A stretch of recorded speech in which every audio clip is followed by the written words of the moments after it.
If you're confused about how to split up your workouts, it's probably not your fault. You've seen several different workout splits. Oh, this one's the best online. One thing most of these generic workout splits don't consider is your own weak points. Everyone is individualized and different, and you need certain things that X person doesn't need. And so I'm going to be breaking down the best workout split for you to do and how to structure it. Now, preface, if you think there's a best workout split, well, there isn't. This is the wrong video. But I'm going to be showing you how to make the best one tailored to your needs and your weak points. Let's get right into it because I want to go back to Goonie. First off, let's answer some commonly asked questions. 1, is this workout split better for cutting or bulking? Well, there is no such thing. You're going to do the same split whenever you're cutting and you're bulking. And you're going to go hard as fuck in the gym whenever you're cutting and you're bulking. Oh, but there's no buts. Same things. A lot of people don't understand that getting jacked and going to the gym is not something that's like rocket science. You just do the same boring things over and over for a long period of time, and boom, your muscles say grow, grow, grow, because why? You're doing more weights every single time if you're progressive overloading. Let's get right into it, no BS, no fluff. Now, with me, I have a whiteboard, so I'm able to visualize and show things that, maybe your small brain wouldn't comprehend. Here we have the most common trained muscle groups in the gym for a bodybuilding or just lifestyle standard. Now, it really doesn't matter. You have the same muscle groups whether or not you're a bodybuilder or a normal person. You guys are both humans. Anyways, so now we have them all labeled. We have chest, we have back, which divides on the lats and the upper back, which is like your traps area and stuff like that. And then you also have your shoulders, which is your delts, which is divided by the front delt, the side delt, and the rear delt. You also have your arms, which if you don't know, it's your biceps and your triceps. Your arms aren't one muscle like they're... Anyways, and then you also have your quads. You also have your adductors, which is the inner part of your quads, which I'll get into later. And then you have your hamstrings, you have your calves, and your abs. Now, these right here could be classified as like not substitute, but like optional muscle groups, simply because it's calves and abs. You're just going to throw them at the end of your workout or prior, whether or not you're trying to prioritize. The one thing that most generic splits don't talk about or, aren't specified on or any of these muscle groups is your own weak points. Oh, Fonz, how do I know what my weak points are? Well, there's a very high chance if you are in between 2 to 3 years of lifting, you don't necessarily have any weak points because you haven't been in the gym long enough to actually see them, and you're probably not shredded enough to actually see what you look like at a low enough body fat percentage to then further assess your weak points. So for most people, or like in general beginners, weak points won't apply, but how do you know what your weak points are? So you want to take an objective look at your physique and see what you are lacking. After that, you are going to write down all muscle groups on a notes app or a whiteboard or a piece of paper, I don't care.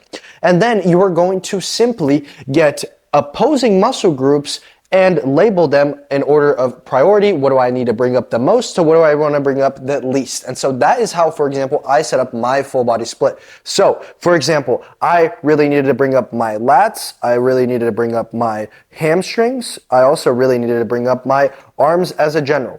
My chest, my upper back is pretty well developed, as well as my quads. Not my adductors, though. You have to remember, your quad extensions and the adductor machine are going to work two different things, right? They might work things indirectly, but that's not what I'm going to talk about. Then, once you find, so let's say we're going to pick only 4 to 5 muscle groups because you don't really want to do more than 5 muscle groups in a session unless you're doing full body. Again, it really just depends how you structure it, but that's just how I like to do it. Then you're going to label them. So lats is something I want to bring up. So lats, so we would start off the exercise with some form of lat movement. This can be a lat pull down. This can be a lat row, single arm lat row. Again, it doesn't matter. We're just focusing on the muscle groups, not the exercises right now.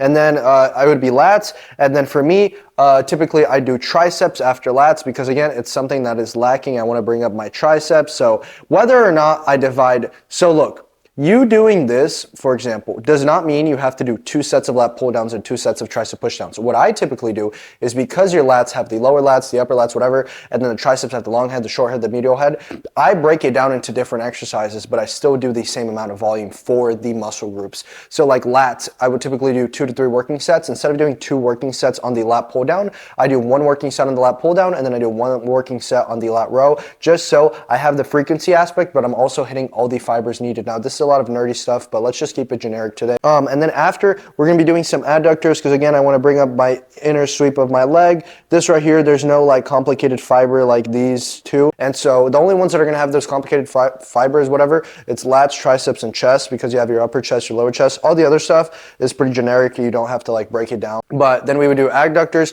Then we would do delts, so just some form of lateral raises. That's what I'm doing right now. And then finish off, we have quad movement because why quad? Now, for example, these right here, calves and abs. So let's say I finish this workout and I'm not feeling as tired as I was yesterday. So then, oh, you know what? Today I can throw in some calves. I'll throw in some calves. Oh, today I can throw in some abs. It really doesn't matter. For me, I'm really trying to bring up my abs because it's something that I store a lot of my body fat around here. I could grow up my abs. I'm also on a prep. I want to make sure I am displaying my core to the best of their capabilities. So I start off my workouts with abs.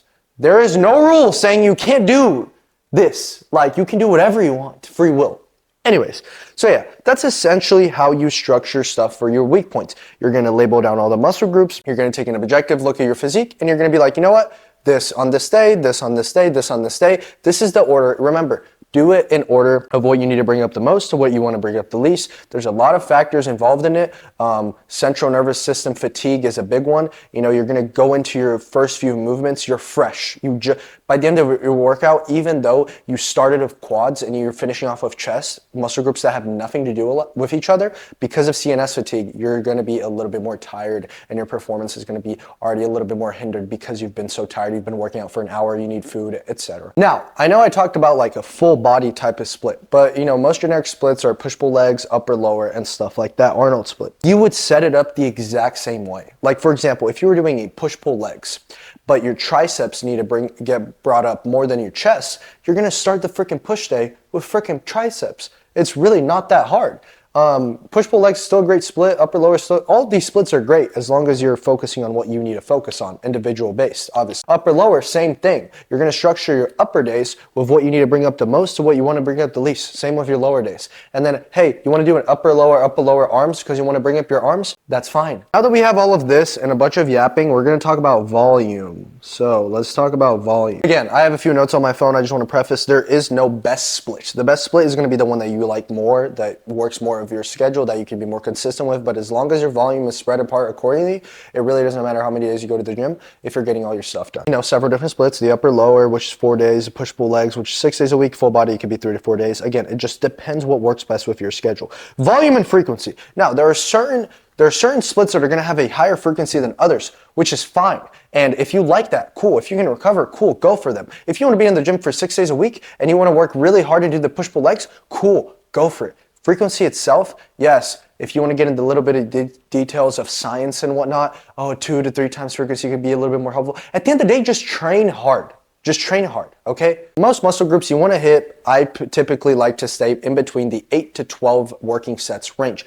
Now, you can go more, you can go less. That's what I like doing. See what works best for you, what works best in your split, and see if you can recover, you're good. Let's say, for example, I might only need 6 sets for my quads because, like I said, they're a good, strong point, but I might do 11 sets, working sets in a week for my, triceps. I have to bring up the most. I'm giving it a little bit more volume, a little bit more attention, and I know I can recover. If you can't, you can't. If you can, you can. Great. For example, if I go to the gym 5 days a week, and I typically have a day that I hit all of these, and then I have a day that I hit all the opposing ones, right? And so it's going to be 1, 1, 2, 2, 3. So let's say I went to the gym 5 days a week. AKA I hit these 3 times and these 2 times. The ones I hit 2 times, I'm going to be doing more volume. So more, I'm writing this upside down, whatever.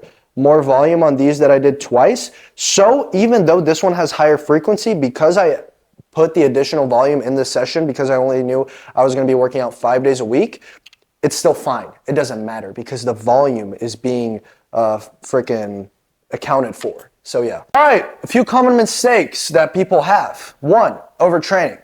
2, training hard. Not training hard. Not training hard enough. Yeah, that's what I meant. Sorry. Training hard is always going to be a good thing. Now, not training hard enough is the issue.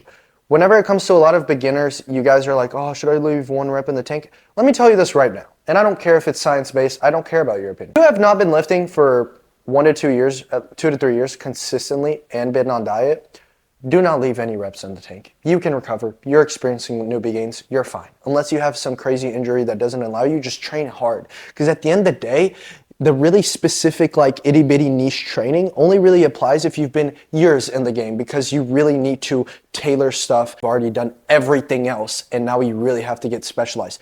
If you're not in that case, which there's a 95% chance you're not, stop complicating everything. Go to the gym and lift heavy. That's why that kid in the locker room that just plays football goes in there, hits set of curls, just throwing the weight like a maniac, goes bench, does a bunch of junk volume, whatever, but he trains fucking hard. He's training harder than you. He's an absolute dog, and that is why he is bigger. So yeah, at the end of the day, just train hard. Another common misconception I already went over, there's no bulking split, cutting split. I mean, maybe whenever you're bulking, you can handle a little bit more volume, but you should be training hard regardless. And also, another thing, and probably the most important mistake that I see everyone fucking making, every 4 weeks changing your split. Do not do that. You want to be doing a split for at least 12 to 16 weeks. That's what I typically go for.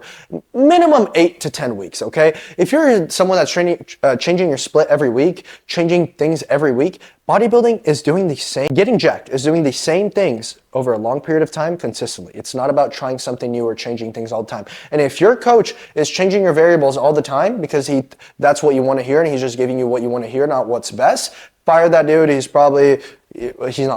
sucks. You want something that's already done for you. A program that already has everything you need. It has 2 different workout splits, an upper, lower, and a full body. It also has so much instruction and valuable information that you can change it to really everything you need. Because again, if you just buy a workout split, it's not going to be custom to what you need, because that's what really matters. Your weak points or, your goals. So right after this video is being posted, I've actually been working on a booklet. It's an upper, lower, and a full body program.